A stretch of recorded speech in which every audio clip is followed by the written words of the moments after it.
Coalition Governor David Cameron and also a former leader of the Liberal Democrats. Good morning to you, Sir Vince.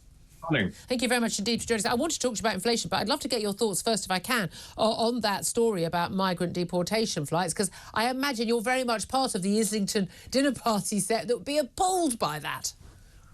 Well, I don't live in Islington and I'm not part of it in the set. But there is a problem. I mean, the European Court of Human Rights is an international treaty organisation that everybody in Europe belongs to, apart from Putin's Russia. You know, why we should want to put ourselves in that legal company is strange to me. I mean, there is a very real problem with illegal immigration. I think any responsible person would accept that. But the kind of things that are required to deal with it, you know, getting proper legal routes, getting better cooperation with the French, clearing up our own bureaucratic backlogs, you know, I mean, these are the things that have got to be tackled. They're not going to be tackled quickly and easily, and there's no legal magic fix. Yeah, I mean, there is no legal magic fix, but at the end of the day, you have got this fundamental block in the European Court of Human Rights where judges, often without actually any experience as judges in their own countries, they're political appointees from foreign countries who are basically sort of blocking any attempt for people. They're interpreting human rights laws, frankly, in a way that they were never intended when they were first introduced, partly by Britain, by the way. In fact, we were leading light in that, to you know, give people rights to basically live anywhere they darn well please. Well, that's not what the British people have signed up to. You'll know that, you know, debate over Brexit was part of the debate, was the ability to control our borders.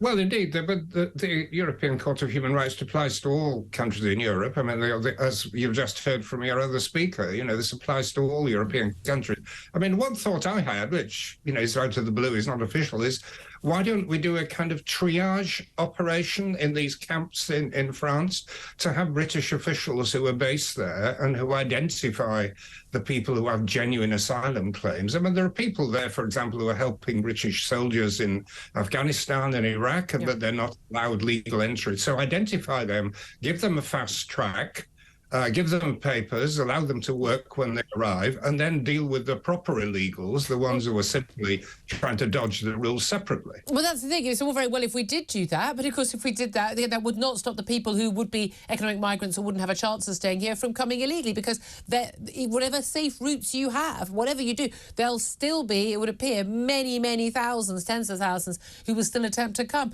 I don't think this is going to resolve everything, but it's a start. But let's move on. Let's talk about inflation. You say you're a former business secretary. Food inflation accelerated by a 45-year high last month, extraordinary, at 19.2% on average. In the year to the end of March, those latest figures from the Office for National Statistics showing, you know, general inflation up 10.1%, still not going down much, still in double figures, 10.4% the month before. We really are seeing no end to this cost of living crisis, and we know food is such an essential, but the essential food, the stuff everyone buys, are up 50%. What should the government do, if anything, to tackle this issue?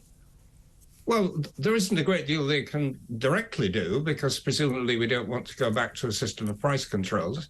You know, they can help vulnerable groups in society, cash payments, the way they're already helping with the energy price bill. I would have wanted them to be a bit more generous with universal credit, but that's the limit of what the government can directly do. We're really reliant on the Bank of England. I mean, we see inflation as a problem to be dealt with by the monetary policy and interest rate rises, and the inevitable consequence of the figures which we're now seeing are that interest rates are going to go up later this year, probably to 5%, and it's going to be very painful before immigration is brought under control. It's not a uniquely British problem, of course, because everybody has been affected by the energy price shock, but Britain is particularly exposed for a variety of reasons. What are those reasons? Well, Brexit is certainly one of them. Yeah, I knew you'd say that first. I mean, it's not the main reason, though, is it? No, of course it isn't. And I was very careful to say it's not the main reason. And I was waiting for your little explanation. Not on cue.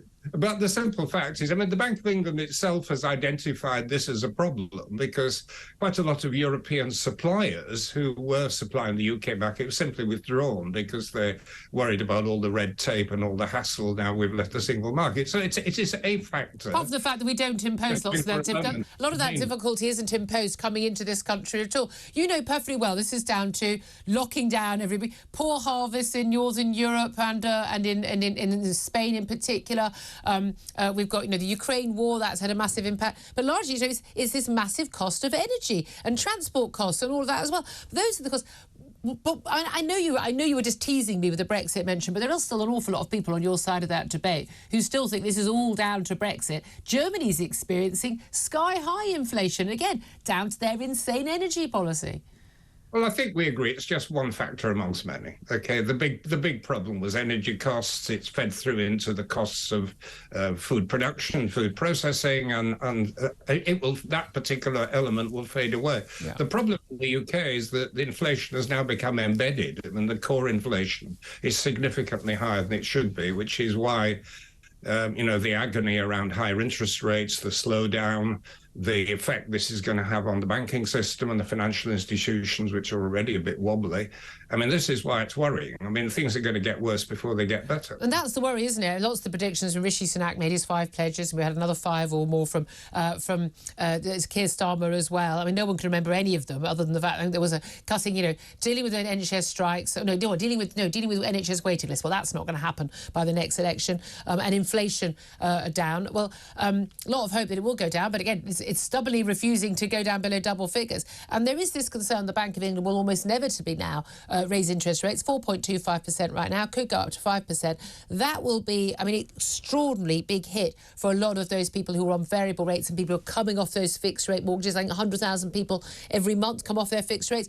1.4 million households could face paying an extra £555 a month more than they were paying back in December 21. So just a year and a half ago.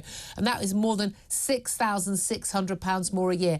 There just aren't many people in this country with a spare £6,500, Vince. Exactly. And of course, some of those have got kind of double jeopardy. I mean, they've got negative equity. I mean, You've now got house prices down, I think, 10% this year. I mean, that's not a big surprise in itself or necessarily a problem. But for those who are heavily indebted and who are struggling with higher interest rates, that's potentially lethal. I mean, there is a real problem in this area. Yeah. And I'm actually, although there is an issue for mortgage borrowers, I'm personally more worried about the effect on financial institutions. I mean, we had this near earthquake with the Silicon Valley Bank and Credit Suisse and a few weeks ago. And there must be other institutions out there which have, bet the bank on having perpetually low interest rates, and they're going to be flushed out, and we're going to have serious problems with them. Yeah, although, again, a lot of people have been getting in touch saying, what about savers? Savers will benefit if interest rates going up. Except, of course, we often see that banks and building societies don't actually pass on those higher interest rates to their savers. Well, yeah, potentially there is a benefit for savers, but when you've got inflation at 10% and on a deposit you're getting 3 or 4%, you're still getting negative interest rate. Your savings absolutely. Can I just ask you just finally, I just want to ask you briefly about another story which, in terms of Russian spy ships been spotted mapping wind farms and key communication cables off the coast of Britain as part of plans which could be leading to Russian sabotage of our critical infrastructure. You were in the energy business before you were a politician. There are real concerns about our energy security, aren't there? Well, there are real concerns about Russian capacity in this area. We know that a lot of things that the Russians aren't very competent at, including the army, but they do appear to be very lethal in this area. And in two respects, I mean, there are a lot of just gangsters, crooks who are operating out of Russia. I mean, I was a director of a British company that was very badly hit in the transport sector by a Russian sabotage attempt through cyber attack.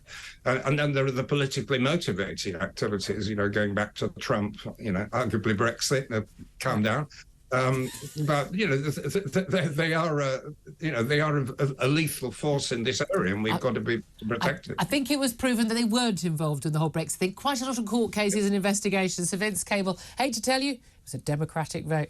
Former Business Secretary, formerly the Liberal Democrats as well, and does not live in Islington, keen to point out. Going to get some of your texts and tweets coming in about that. We understand that move that the Prime Minister is going to add an amendment to the illegal migration bill